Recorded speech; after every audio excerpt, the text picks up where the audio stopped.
Michée 3, 8 dit ceci. Michée, allez-y. Chapitre 3, verset 8. Oui. Il est écrit, mais moi, je suis rempli de force, de l'esprit de l'Éternel, je suis rempli de justice et de vigueur, pour faire connaître à Jacob son crime et à Israël son péché. Merci. Ah, quel prophète, Michée. Voilà encore notre prophète qui est blindé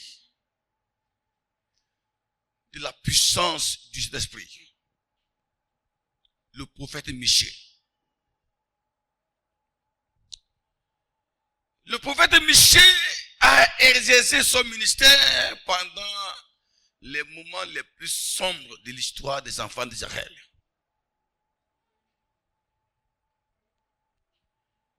Il est dit, le verset où il commence, mais moi. L'expression mais moi doit amener le lecteur à prendre un peu de recul et méditer l'expression mais moi. Ça veut dire quoi? L'expression mais moi, je suis rempli de l'Esprit Saint décrit l'atmosphère spirituelle, le contexte religieux dans lequel la nation d'Israël vivait. Mais moi aussi veut dire qu'il n'était pas le seul prophète. Ça veut dire qu'en dehors de lui, il y avait tellement beaucoup de prophètes que Dieu avait établi pour dénoncer les crimes du peuple, afin de ramener le peuple à l'Éternel. Mais la plupart de ces prophètes se sont laissés emporter par la corruption. L'argent a fermé leur bouche. Les biens matériels ont fermé leur bouche. Ils ont perdu la vérité. Devant le mal, il va le bien. Beaucoup de prophètes, beaucoup de sacrificateurs ont été corrompus. Donc, l'assemblée, les temples étaient remplis des hommes qui avaient des cœurs chargés du péché. Et aucun prophète, à ce moment, beaucoup n'étaient plus capables de dire la vérité au peuple, ce qu'il fait. Plusieurs pasteurs, plusieurs prophètes avaient perdu l'onction, avaient perdu la puissance de Dieu à cause de la corruption du monde de ce moment-là. La vérité n'était plus là. Plusieurs prophètes qui avaient été établis par Dieu auparavant, à un moment donné, ont laissé Dieu. Et ceux qui commettaient des crimes dans le temple, des crimes dans la société, ce n'était pas n'importe qui. Quand il dit, mais moi, je suis rempli du Saint-Esprit, de vigueur, il a aussi décrit, alors, les qualités, la position des hommes qui vivaient dans le mal. C'était des grands hommes, des autorités ecclésiastiques, des rois, des politiciens. Donc, au niveau de l'État, sur le plan politique, sur le plan militaire, économique, sur le plan religieux, tout était pourri. Et c'était des grands hommes, des grandes femmes, des gens qui avaient des biens, mais qui avaient des pieds plongés dans le mal. Alors ces grands hommes avaient exercé leur influence sur plusieurs prophètes.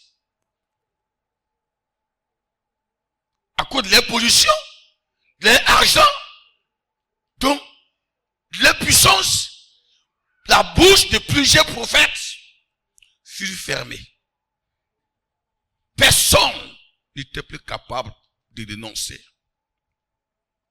C'est pourquoi Michée commence par le verset 8 en disant: pendant que mes collègues ont perdu le fil, pendant que mes collègues n'étaient plus capables de dénoncer le mal, de dire la vérité, pendant que mes collègues sont corrompus, pendant que mes collègues voient le mal et ils ne peuvent plus le dire, même moi, Michée, dans ces moments sombres où tout le monde a peur de dire la vérité, où tout le monde tremble, moi, Michée, je suis rempli de l'esprit de force, l'esprit de Dieu, de vigueur, pour dénoncer à Jacob son crime, pour dénoncer ce que d'autres ont peur de dénoncer, pour dénoncer ce que d'autres ouvrent les yeux, pour dire oui là où d'autres ont peur de dire oui, pour dire non là où d'autres ont peur de dire non. Voilà le contexte.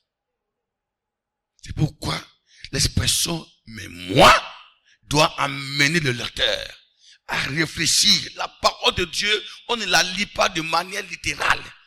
On lit la parole de Dieu spirituellement et aussi scientifiquement. Mais moi, je suis rempli l'esprit de force, de vigueur pour dénoncer à Jacob son crime.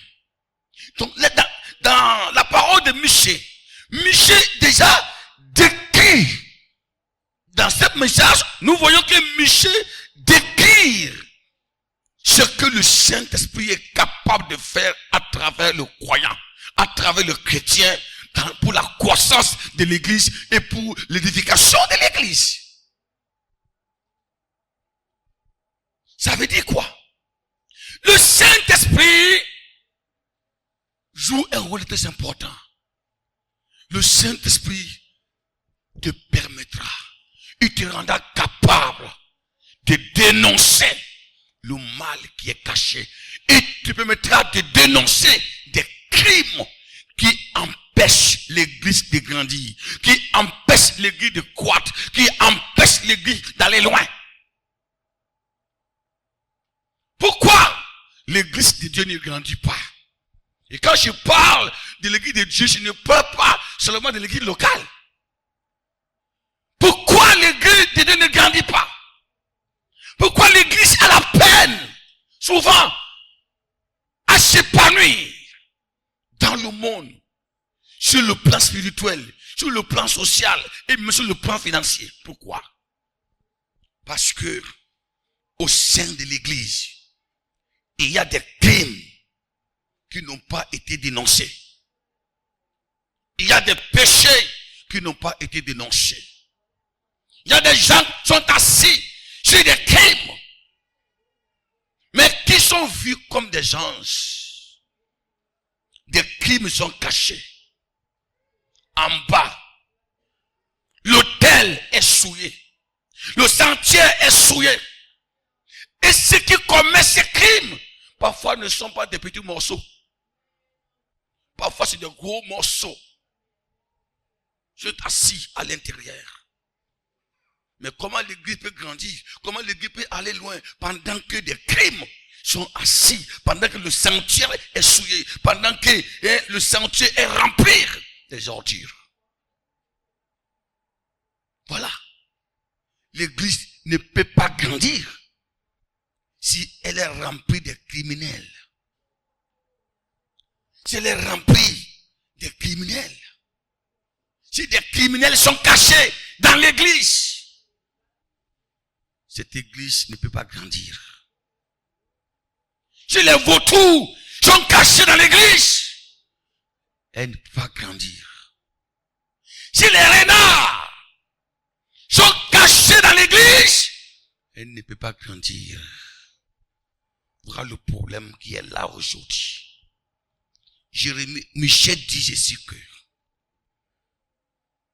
j'ai été rempli de la puissance de Dieu pour dénoncer les crimes de Jacob et du peuple de Dieu. Jacob, c'est l'église du Seigneur. Jacob, c'est les enfants de Dieu. Je les rachète de Dieu. C'est toi et moi.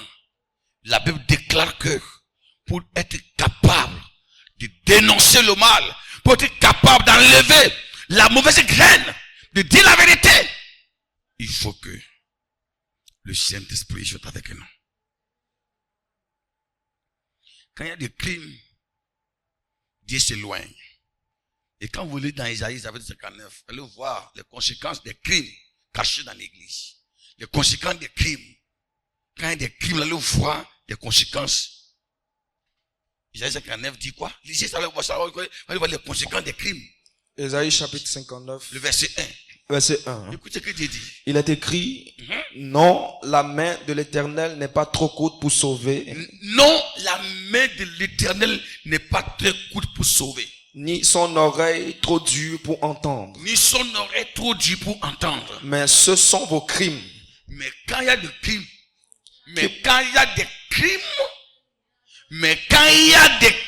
allez-y, mais ce sont vos crimes qui mettent une séparation entre vous et votre Dieu. Mais quand il y a des crimes au milieu de vous, vous serez surpris de voir la main de Dieu courte.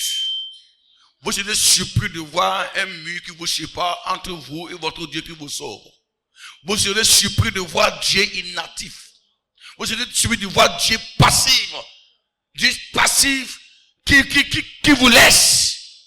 Il dit non, la main de l'Éternel n'est pas très courte pour sauver, ni son oreille trop dure pour entendre. Si vous voyez les conséquences des crimes. Les conséquences des crimes, c'est quoi? Quand il y a des criminels au sein de l'église, quand des crimes sont cachés dans l'église, Dieu n'entend plus. Dieu n'écoute plus la prière. Dieu n'intervient pas. Dieu ne sauve pas. Il dit, la main de l'Éternel n'est pas très courte pour sauver, ni on est trop dur pour entendre, mais ce sont vos crimes qui vous séparent entre vous et moi. Où est cela? Alors, c'est pourquoi Dieu va choisir Michée. Il dit, je veux voir j'ai établi un peuple. Ce peuple-là doit être quoi? La lumière pour de deux nations. Il ne peut pas éclairer étant assis sur ces crimes-là. C'est pourquoi Michée dit, mais comment pourrais-je faire pour dénoncer ces crimes? Ceux qui les commettent ne sont pas des petits morceaux là. C'est des gros morceaux. Qui est celui qui est capable d'aller dire au roi qu'il a péché? Quel prophète est capable d'aller dire au roi qu'il a commis des crimes? Qui est capable d'aller dans le temple de Dieu pour dire aux sacrificateurs qu'ils ont péché? Il faut celui-là qui est rempli de l'Esprit de Dieu et de force. C'est ce que Dieu veut de nous. Frères et sœurs, si elle est dénonciateur du mal, l'église grandira. Parfois, nous croyons que nous pensons que, en dénonçant le mal, l'église risque d'avoir des problèmes. Nous pensons que, en dénonçant des crimes, alors l'église risque d'être persécutée et qu'elle aura des problèmes et ça va empêcher sa croissance. Hélas. Hélas. Au contraire, c'est la dénonciation du mal qui amène l'église à grandir. Quand vous dénoncez le mal, vous êtes dans la volonté de Dieu. Et quand vous êtes dans la volonté de Dieu, Dieu vous envahit de sa puissance, de sa protection. Quand quelqu'un vient vous attaquer, Dieu s'élève, il vous défend. Et quand Dieu vous défend, vous deviendrez un homme célèbre. Ce soir, voilà ce que Michée dit. Dans la croissance de l'église, le Saint-Esprit rend les croyants capables. Il rend les pasteurs capables, les missionnaires capables, les femmes capables, les jeunes capables de dénoncer les crimes qui font reculer l'église en arrière. L'église est en train de reculer en arrière. Elle est étouffée par le monde des ténèbres. Parce que c'est rare de voir des gens au sein d'elle qui dénoncent le mal. Les crimes, c'est quoi? Les crimes, c'est l'héritage de Satan au sein de l'église. Les crimes qui sont dans l'église là, c'est l'héritage de Satan.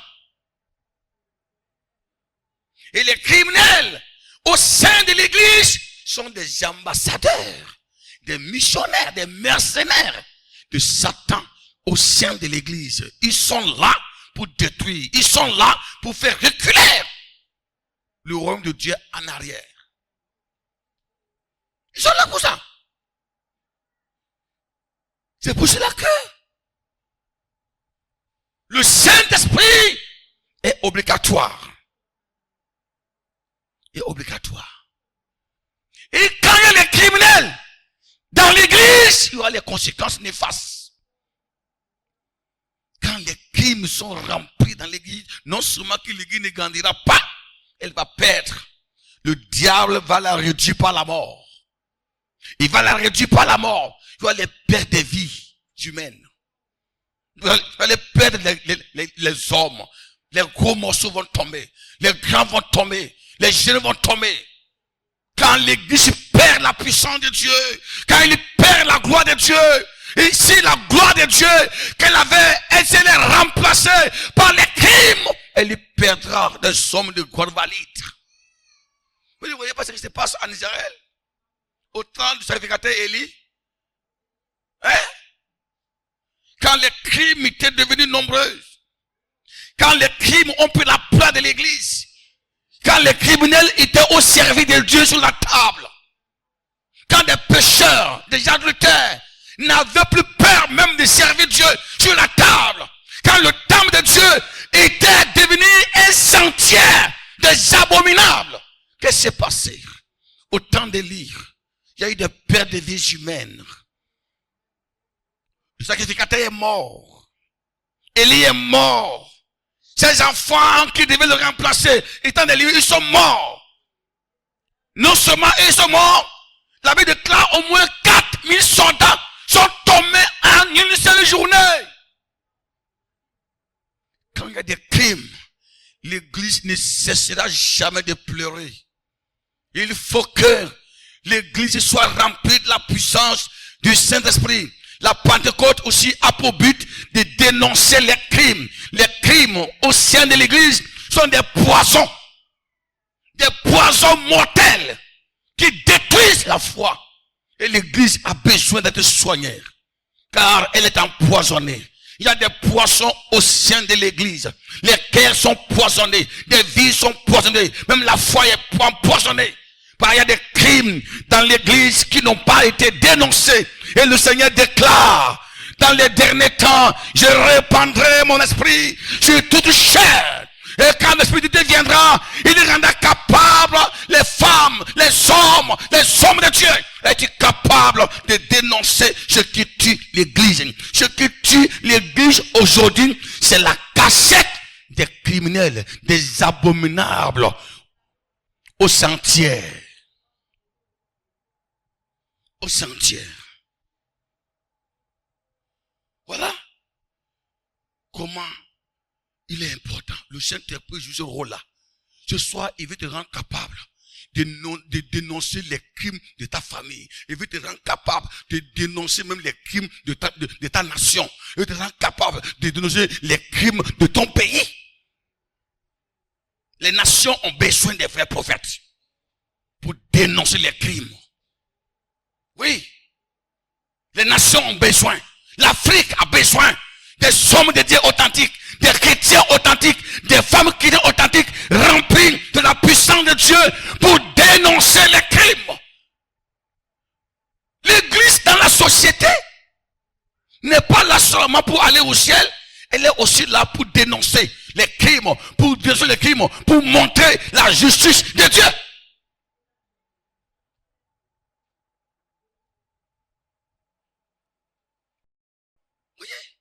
Quand vous voyez les gens ont les mains croisées devant le mal. Devant le mal. Les gens ont les mains croisées devant le mal. Devant les crimes. Devant les crimes. Quand le pauvre est opprimé, les gens ont les mains croisées. Hein? Le sang coule. Les crimes. L'abomination est cachée. Les gens ont les mains croisées. Il faut savoir que l'onction de Dieu est déconnectée avec eux. Lorsqu'il y a les crimes provoquent la colère de Dieu. C'est pourquoi Jérémie dit, mais moi, Je ne suis pas comme ceux-là qui sont mouillés. Qui sont mouillés par le crime. Je ne suis pas ceux-là qui sont corrompus.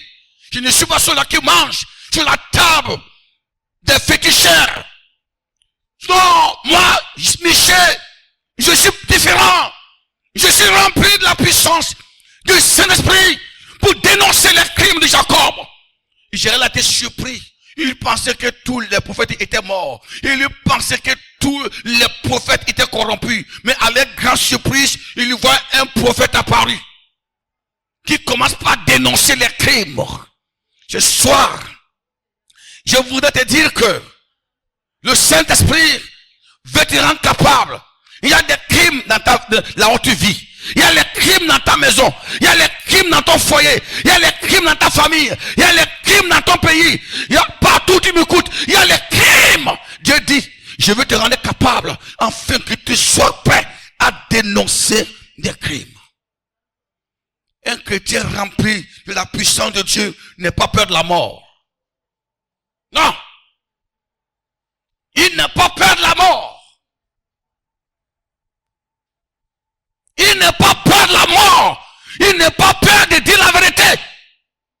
Il dit la vérité. Quand tu as péché, dis tu as péché. On ne l'achète pas. On ne le déblie pas. Tu as péché, tu as péché. Répands-toi. Parce que le ministère du Saint-Esprit, c'est aussi de ramener le péché à Dieu. Voilà. Un chrétien armé. Aujourd'hui, les gens ont peur de la vérité à cause de l'argent. Ça, c'est pas à cause de moi. Ils vont dire, c'est moi qui ai dit ça. Et c'est à cause de moi. Je n'ai pas dit ça. En tout cas, ils vont dire que, vous voyez la personne pourrie dans le monde. À cause de moi, c'est moi qui ai dit ça. C'est moi qui ai dit ça. Chrétien cadavre. Tu es un cadavre, tu ne vis plus. Alors, quelle est ta mission sur la terre? Hein? Ton frère est dans le mal.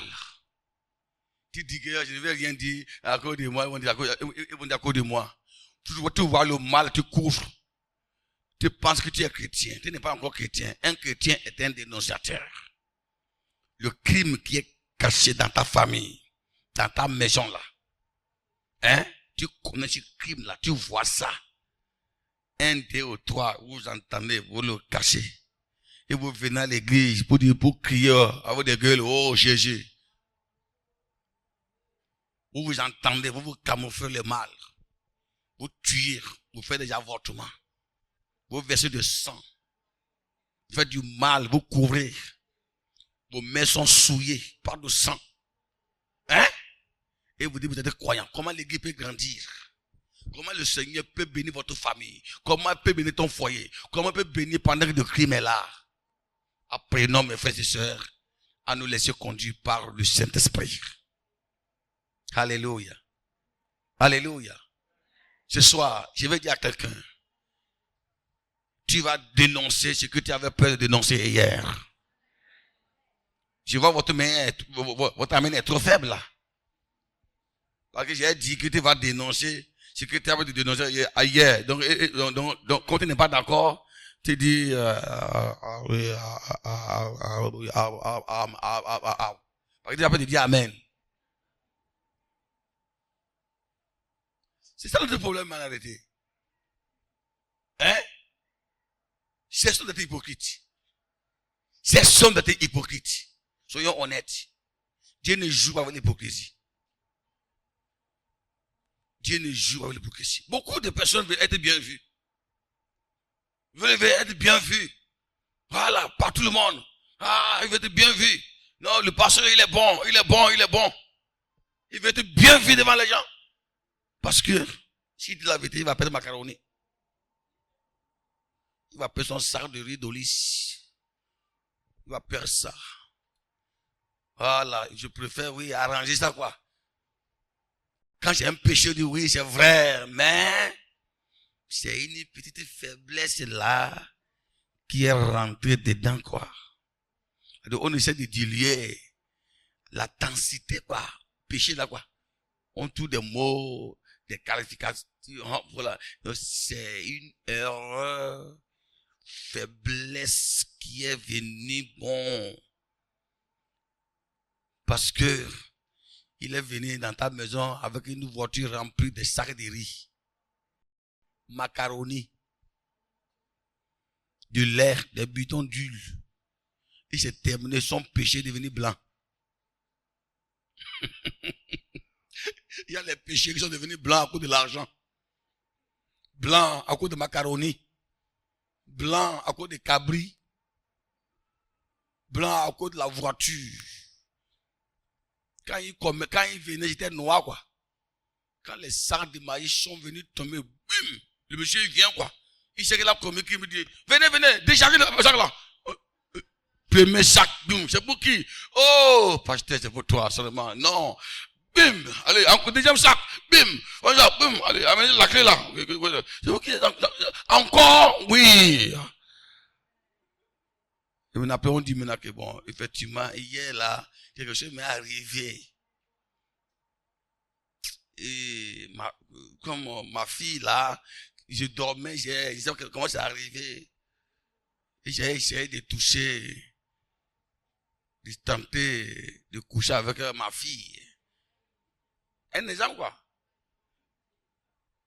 Un crime. Un chrétien qui veut coucher avec sa fille. Il a fait, il vient avec le sang de Marie, il dit, oh non, ça arrive. Le péché est devenu blanc en même temps. Le péché est devenu quoi? Blanc. Pourquoi? Parce que le Saint-Esprit n'est pas là. On ne peut pas fermer la bouche d'un homme oint. Vous comprenez? On ne peut pas fermer la bouche d'un homme oint. L'argent, il faut fermer sa bouche. Gloire à Dieu. C'est ce que la Bible dit ce soir. Amen. Deuxièmement, le Saint-Esprit te rend capable de créer une église vivante.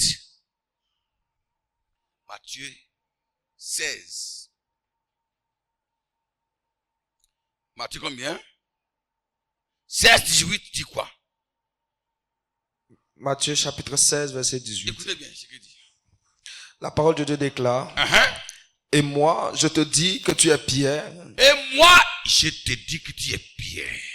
et que sur cette pierre, je bâtirai mon église, Sur cette pierre, je bâtirai mon église. et que les portes du séjour des morts ne prévaudront point contre elle. Les portes de séjour des morts ne prévaudront point contre elle.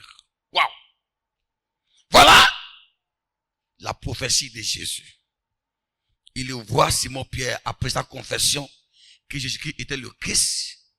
Il dit à Simon-Pierre, toi tu es Pierre, sur toi je bâtirai mon église.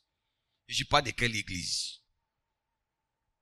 Il parle de l'église pentecôtiste. Il parle de l'église vivante.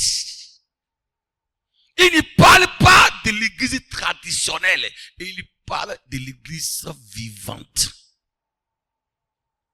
Qu'est-ce qu'une église vivante? Une église vivante est celle qui est contrôlée par le Saint-Esprit. Est celle qui a laissé la première place au Saint-Esprit. Est celle qui est guidée par le Saint-Esprit. Une église vivante est celle-là que le diable ne peut pas fermer les portes. Est celle-là, Satan et ses démons ne peuvent pas détruire. Pas détruire. Voilà comment le Saint-Esprit fait. Lorsque il implante une église, il la rend vivante. Et quand l'église est vivante, elle fait des mouvements. Des mouvements. Même là où Satan gouverne, même là où Satan règne, quand l'église est vivante, le diable ne peut rien faire contre elle. C'est pourquoi il dit, je bâtirai mon église. Toi, tu es l'église. Je suis l'église. Le Seigneur dit, tu es une église. Et si tu es rempli du Saint-Esprit, la porte des séjours des morts, les démons de la mort, la puissance des ténèbres ne pourront jamais te fermer la porte. Et dans l'Apocalypse, il dit quoi? J'ai ouvert une porte devant toi et personne ne peut la fermer. Cette porte, c'est l'église. Dieu nous a ouvert la porte à travers la puissance d'esprit. Et personne ne peut fermer cela. Mais ça veut dire quoi? Si l'église n'est pas remplie de la puissance de Dieu, les démons peuvent la fermer. Dans d'autres églises, dans d'autres pays, nous avons vu des églises qui ont été fermées, remplacées par des centres culturels. Ils ont changé de nom. Le même bâtiment, mais c'est transformé en centre culturel. D'autres sont transformés en mosquée. Pourquoi? Parce qu'à un moment donné, le Saint-Esprit a quitté. À un moment donné, ils ont abandonné le Saint-Esprit. L'église s'est plongée dans la politique. Dans la politique, elle abandonne son ministère. Et le Saint-Esprit part. Et le diable s'empare de l'église. C'est pourquoi j'ai dit chaque fois que c'est le Saint-Esprit qui est le gardien de l'église. Et quand on parle de l'église, je n'aime pas les murs, ni la foule. Une église, c'est là où le Saint-Esprit vit. Un chrétien, c'est celui qui est habité par la flamme du Saint-Esprit. Si tu es un homme, tu n'es pas habité par le Saint-Esprit, ce que Satan peut t'emporter. Lorsque le Saint-Esprit n'est pas là, tu n'es plus l'église. Et nous sommes en train de courir le même risque. On pense que l'église, c'est le matérialisme. On pense que l'église, c'est la tradition. C'est les cérémonies. Ce n'est pas la foule qui est l'église. Non. L'église, c'est celle qui est contrôlée par le Saint-Esprit. Et c'est pourquoi Jésus dit, moi, je bâtirai mon église. Le séjour des morts ne prévaudront point contre elle. Jésus ne parle pas de l'église traditionnelle. Et quand Jésus a dit ça, sa prophétie s'est accomplie. Le jour de la Pentecôte. Le jour de la Pentecôte, le Saint-Esprit est descendu et il a bâti son église. Et on a vu en même temps le séjour des morts se sont levés contre eux à Jérusalem, en Judée, en Samarie. Mais il n'a rien fait. L'église vivante du Seigneur est l'Esprit de Dieu. Alléluia. Le diable voulait détruire l'église primitive par plusieurs moyens. Premièrement, il a passé par Ananias et Saphira. Il a passé par Ananias et Saphira pour détruire l'église. Mais par la puissance du Saint-Esprit, il a été vaincu. C'est pourquoi Pierre dit, Ananias, pourquoi Satan a-t-il rempli ton cœur au point que tu mentes au Saint-Esprit? Pierre était clair que c'est le diable qui s'est emparé d'Ananias et Saphira pour les amener quoi? À détruire l'église. Parce que l'église était vivante et Satan a cherché des gens qui avaient le cœur tout double. Et s'est emparé d'eux pour détruire l'église. Mais la puissance du Saint-Esprit qui était là a agi. Il a mis fin. Il a frappé Ananias et Saphira pour libérer son église. Le diable ne peut pas détruire une église vivante. Ça, c'est la vérité. Le diable ne peut pas détruire un chrétien vivant. Les démons ne peuvent pas détruire un chrétien vivant. Si l'église veut grandir, si l'église veut aller loin, elle doit chercher à être vivante par la puissance du Saint-Esprit. Sans la présence du Saint-Esprit, l'église peut être belle, mais ses portes peuvent être fermées. Ses portes peuvent être fermées. En dehors de l'année Saphira, il a encore passé par Saul. Saul, pour détruire l'église. Vous voyez? L'église. Saul était armé, il poursuivait les chrétiens, il les arrêtait, il les tuait, et il les mettait en prison. Mais, par la puissance du Saint-Esprit, le persécuteur a été persécuté. Alléluia. Amen. Le persécuteur a été persécuté. Celui qui arrête a été arrêté. Le Saint-Esprit l'arrête et le transforme en un grand missionnaire pour l'avancement de l'œuvre du Seigneur. Ça, il faut l'Esprit de Dieu pour en arriver là. C'est-à-dire, le diable envoie ses mercenaires pour détruire et Dieu les saisit, les transforme en missionnaires pour son royaume. La même chose. Si ils ne sont pas remplis de la puissance de Dieu, on peut aller dans le camp de Satan pour libérer les captifs et pas finir, on deviendra quoi? Serviteur de Satan là-bas. Parce que pourquoi Saul est devenu missionnaire? Paul. Pourquoi? C'était à cause de la flamme qui était dans l'église. Le feu était dedans. Il avait déclaré, il a rencontré le feu, la lumière qui le terrassa. Il a entendu la voix de Dieu qui dit, Saul, Saul, pourquoi me persécutes-tu? J'avais dit quoi? C'est le Saint-Esprit qui assure la présence de Jésus dans l'église.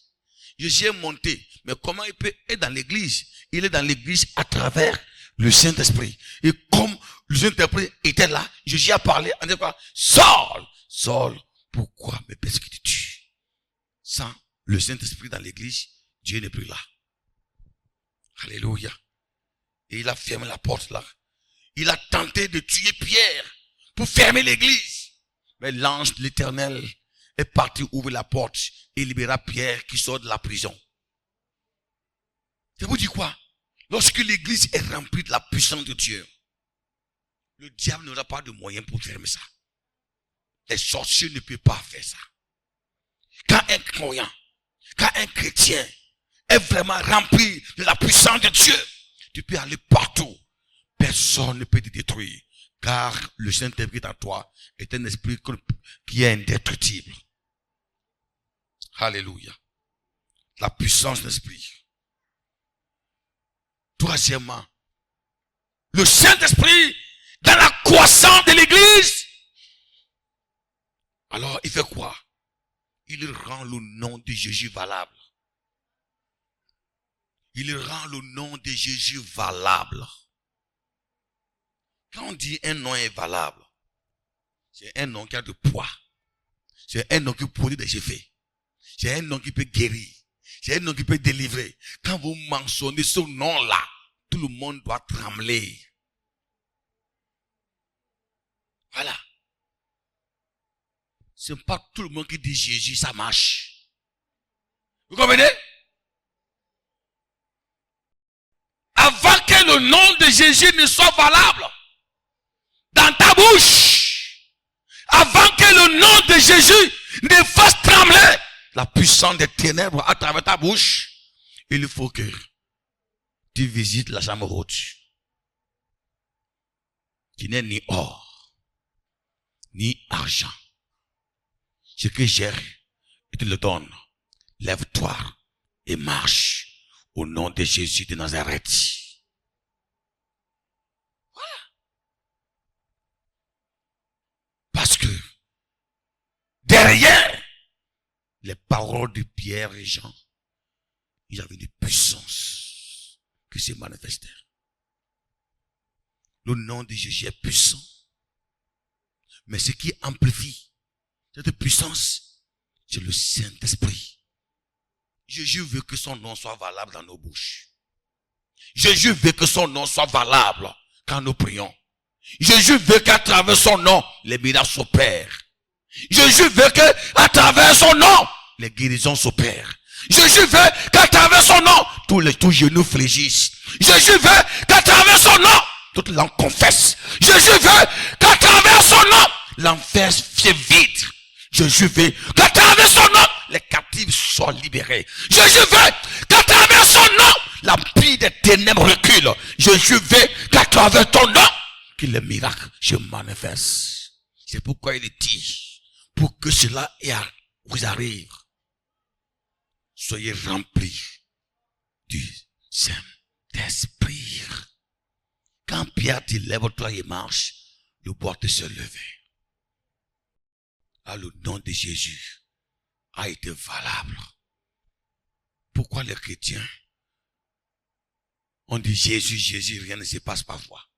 Pourquoi? Pourquoi les païens n'ont plus peur du nom de Jésus? Oui. Pourquoi? Les païens n'ont pas peur. Car pourquoi quand nous disons que nous sommes chrétiens là? Hein? Les gens ne, bon, c'est quoi chrétien? C'est quoi? Pourquoi les gens vous prennent comme des faux?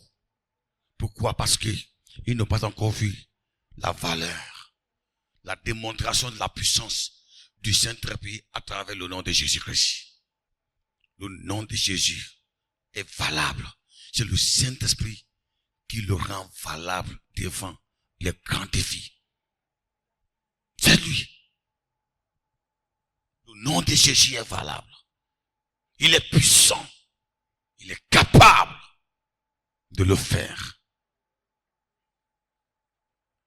C'est pourquoi, mes frères et sœurs, vous devez comprendre cela. Ils ont paralysé quelqu'un dans un village. Ils ont enterré des aiguilles. Et le monsieur a pitenu sur ça. Il a été paralysé. Et c'est un homme qui avait de pouvoir. C'est son pouvoir. C'est ce qu'il fait. Et tout le monde le respectait dans le village. Et quand les ignames viennent, tout le monde lui donne les ignames. Si tu as 10 lignes, il a une ligne dedans. Il est devenu nanti, riche. Hein? Riche. Il sème le spectacle. Et quand je suis venu, on m'a dit d'aller le saluer. Pour être en paix avec lui, sinon, quand on lui dit, ça ne marchera pas, ça ne marchera pas. J'ai dit, je n'ai aucun lien avec lui. Je ne peux pas le saluer. Non. Des éléphants vont se rencontrer. Je suis éléphant. Il est éléphant. Mais on va voir l'éléphant qui va dominer l'autre. Comme le dit les Yoruba.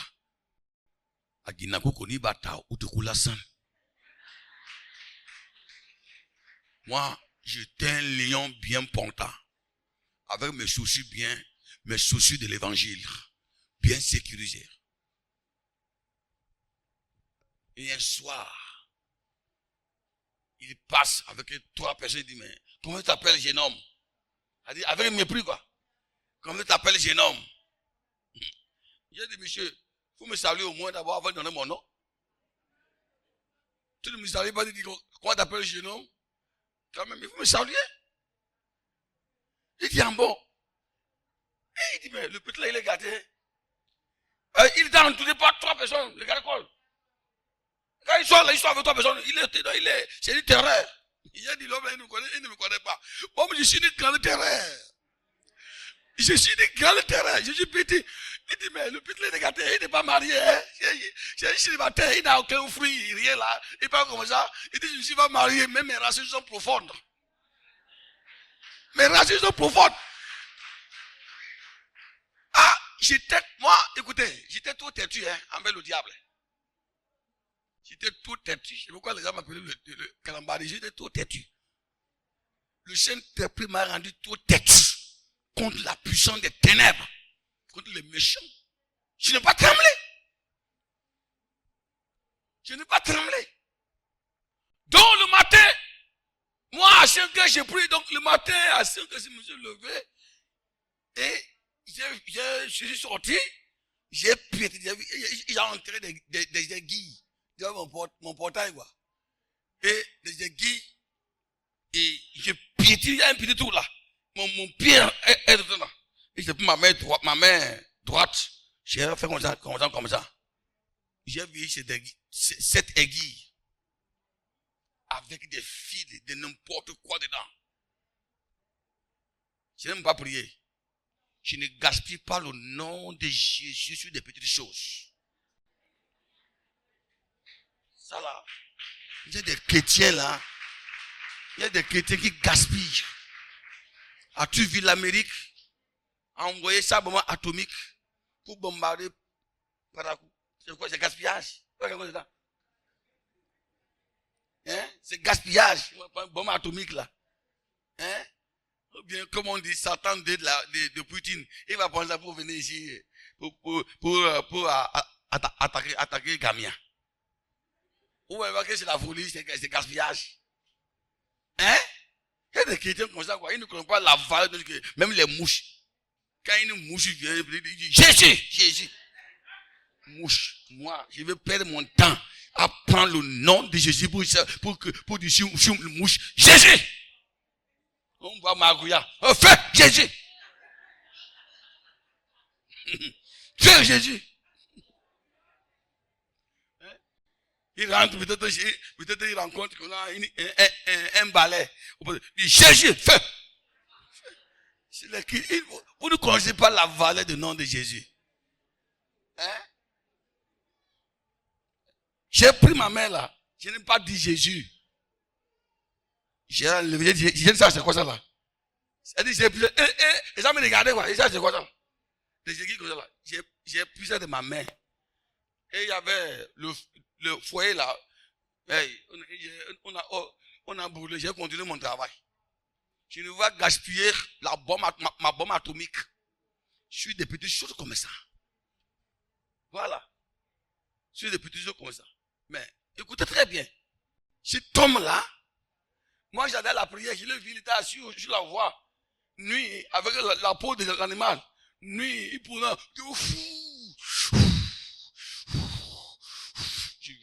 Je dis bonsoir papa, comment allez-vous? Je regarde comme ça.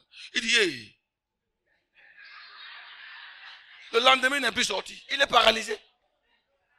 Le lendemain, il est paralysé, il n'est plus sorti. Et il est mort dans la paralysie là. Vous voyez? Il est mort dans la paralysie là. Parce que le chrétien n'importe qui. Je ne parle pas des chrétiens, moi je parle de chrétiens remplis de la puissance du Saint-Esprit. Hein? Je parle lorsque le Saint-Esprit est en vous, qui vous êtes quoi? Quand le Saint-Esprit est en vous là, qui vous êtes? C'est de ça qu'il s'agit. Quand le Saint-Esprit est en vous, vous n'êtes pas n'importe qui. Hein? Vous devenez un danger qui vous s'agresse lui-même. Il est mort dans la paralysie. Parce qu'il a osé enterrer des guillemets devant ma porte. Il a enterré ça. Je n'aime pas prier pour dire au nom de Jésus.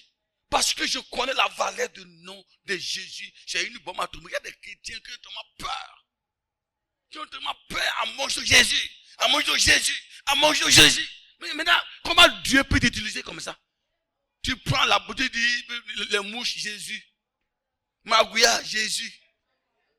Hein? Magouya, Jésus. Même parfois, même les quinquins, que madame a coupé, fait la chose hier, peut-être c'est une souris, c'est Jésus.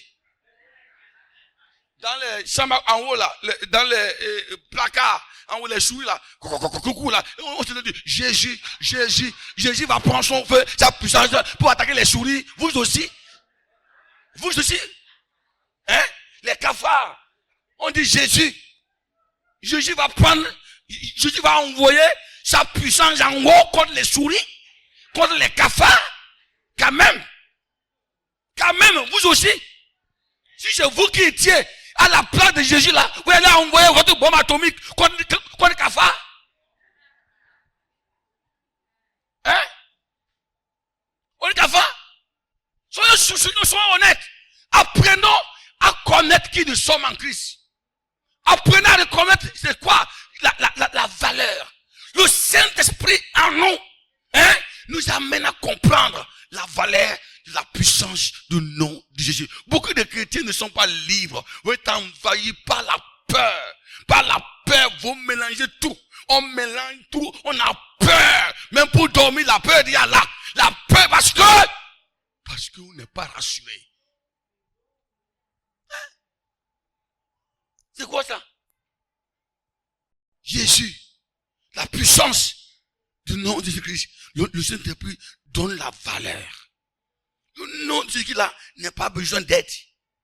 Non, il n'a pas besoin d'aide. Il n'a pas besoin de compléments.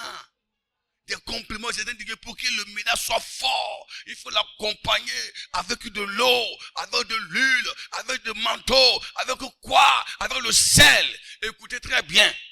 Celui qui connaît la valeur de la puissance du nom de Jésus n'a pas besoin. Soyons clairs. Le nom de Jésus est puissant. Alléluia. C'est avec lui, Pierre pouvait dire au bois, lève-toi et marche. C'est avec lui, Pierre dit à Tabitha, reviens à la vie. Voilà, reviens à la vie. Le nom de Jésus, les apôtres ne l'utilisaient pas pour chasser des mouches, ni des cabris. L'oiseau vient s'asseoir sur le mur de la maison. Pourquoi l'oiseau me regarde comme ça là? Feu! Bon, Dieu va envoyer le feu en haut. Il va envoyer le feu en haut pour ce petit oiseau là. Vous voyez comment on se ridiculise? Hein? Le feu a poussé là. Bon, si la personne sait qu'il est il est puissant, pourquoi il va se transformer en oiseau pour venir vers moi? Moi je suis homme, lui il est oiseau. Voilà la différence alors. Lui là, il dit qu'il est grand sorcier. Maintenant, il vient vers moi en tant qu'oiseau. Moi, je suis homme. Entre lui et moi, qui est plus fort maintenant? Entre lui et moi, qui est plus fort? Toi, tu es oiseau. Moi, je suis homme. Entre l'homme et l'oiseau, qui a de la valeur.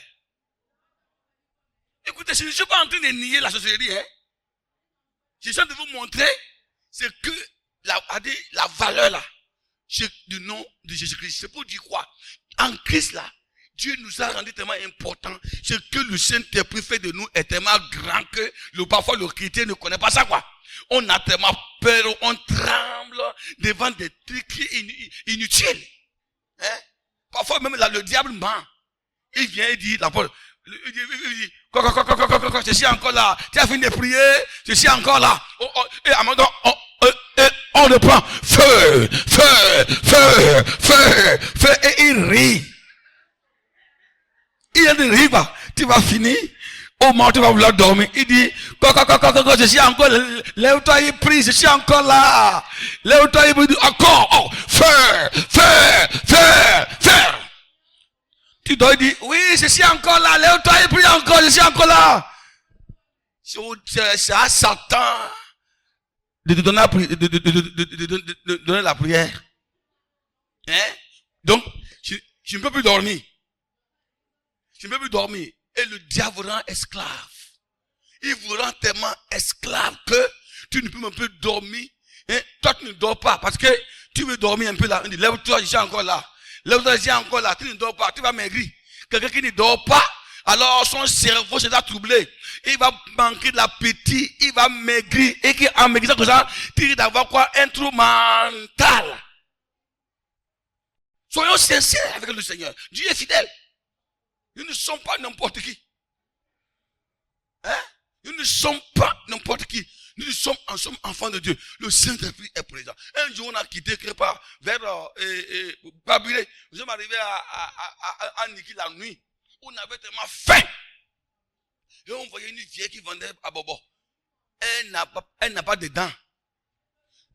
La bouche là est tout enlevée quoi. On était 3 personnes. On dit que, oh non, celle-là. L'autre dit que celle-là, elle doit avoir un problème spirituel. Non. Il dit ça là. Moi je me vois. L'autre dit que, la dame là, elle a dit à fini de tuer les gens dans le quartier. Hein. Qui sont comme ça. Pourquoi elle est là à l'heure, là, à 0 à 1 heure. Que ce sont secrets. C'est comme ça elle fait pour être. Moi j'avais faim. J'avais tellement faim que. J'ai dit, mais donc, j'ai dit manger quoi la nuit là? À l'heure, là, j'ai dit, quoi? J'ai dit, mes frères, moi, je vais manger. Ils ont dit, quoi? J'ai dit, moi, je vais manger. Je veux dire, Yaï, pour me vendre ça. Elle m'a vendu à Bobo là, pour 200. Pour 200, elle a mis Gary dedans. J'ai béni le repas. J'ai dit, Seigneur, ce repas est béni. Celui qui m'a vendu est béni également. Je le consomme. Au nom de Jésus. Amen. J'ai mangé à Bobo bien. Et elle m'a servi de l'eau, j'ai bu bien. On est rentré pour dormir. Mes frères là, ils sont de tourner au lit. Oh. J'ai dit, mes frères, elle est encore là-bas. Je peux aller vous chercher ça. Hein? Je peux encore aller vous chercher ça. Hein? Oui, vous souffrez. Moi, j'ai dit à manger. Et j'étais en train là, assis, j'ai pris ma Bible, j'étais en train de lire la parole de Dieu, mais j'éclaire. Et il dit, est-ce qu'il n'est pas garé? Il dit, mon frère, il n'est pas garé à l'air là. La dame là est encore là. Je peux vous accompagner. On va prendre ça. Il n'a pas de problème là. Hein? Et voilà. Et je voyais qu'il souffrait là. Je suis allé moi-même là. J'ai payé pour 500 encore. Et je vais là. J'ai déposé à côté. Bon, je n'ai pas dit de manger. J'ai dit, en tout cas, je vais bicher. Et là, l'autre dit, est-ce que c'est doux? J'ai dit, mon frère. J'ai dit, mon frère. J'ai dit, va manger. Affaire de Dieu, là, va manger. Vous voyez, sans la puissance de l'esprit, vous allez souffrir dans un lieu. J'ai dit, manger.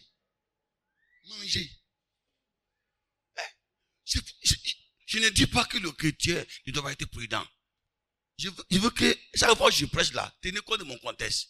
Je ne parle pas de ne pas être prudent. Non. C'est pour dire quoi? Ne vous laissez pas toujours envahir par la peur. En toujours, j'ai la peur. Quand tu me vois utiliser le nom de Jésus, attention. Attention. Hein? Le Saint-Esprit là, ce n'est pas n'importe quoi. Hein? J'ai pitié des chrétiens qui ne sont pas remplis de la puissance du Saint-Esprit. Je vous dis la vérité. J'ai pitié d'eux. Il faut que vous ayez cela dans votre vie. C'est vrai. Vous connaîtrez la valeur du nom de Jésus-Christ si réellement le Seigneur interprète en vous. Vous connaîtrez la valeur du nom de Jésus. Vous n'aurez plus peur de rien. Le nom de Jésus est tellement puissant. Il est grand. Mais il faut être rempli de la puissance du Saint-Esprit. Je ne néglige pas le diable. Hein? Je l'attaque. Je ne l'attends pas, je l'attaque. Mais quand le diable veut me distraire, je refuse. Voilà. Je refuse quoi. Quand Satan veut me distraire, je dis non.